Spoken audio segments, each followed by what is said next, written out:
Have you ever tried so hard to get what you want? You get 2 steps forward, 1 step back. 2 steps forward, 3 steps back.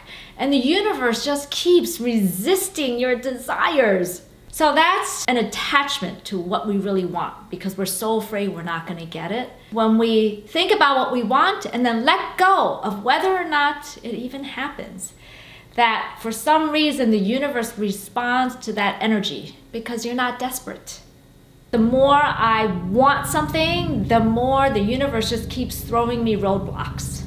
There was a corporate opportunity that I had applied for, and I thought, oh my God, they're gonna finally accept my proposal, and this is gonna be great. Well, after a couple of months of waiting and waiting and waiting, maybe it's because I sent out that energy of I really want this contract, that the universe reflected back for me, you know what, this is not gonna work. So I didn't get what I wanted to get. And a couple of the books that I had read that has helped me in this process is, one is called The Surrender Experiment by Michael Singer. He is also the best-selling author of The Untethered Soul.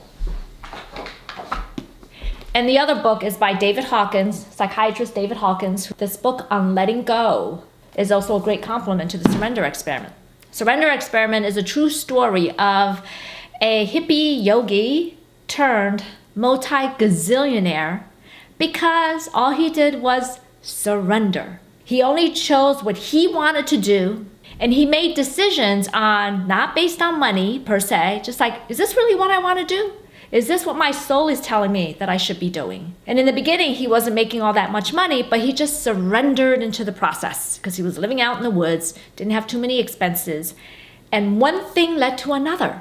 And then he eventually accidentally ended up writing a computer program for the medical software industry. And it turns out that he wrote the most popular program for whatever it is that they do with a computer program that talks between doctors' offices and patients and insurance companies. So his company has been sold multiple times, and so he is that gazillionaire. And what happened was he just surrendered. So each time he just trusted that the universe was going to give him what he needs for his next step. So even in building out this accidental company, he said, I need a COO, or I need a VP for X, Y, and Z. He didn't even have to post the jobs, because as he surrendered and just trusted the higher power, he just showed up where he needed to show up. And then he met his perfect employee that was going to take the company to the next level. And that happened over and over and over again. As I read this book, I just kept shaking my head. I said, OMG. And the times that I have just shown up and just helped others with no attachment to an outcome, not needing to get something from somebody else, that's when things have worked out.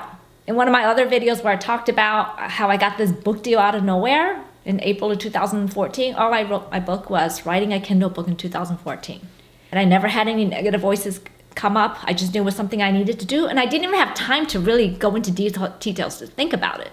I just closed the journal without any negative self-talk or critical voices to say, who do you think you are? You're not even a writer. You hated English. No, none of those voices came out.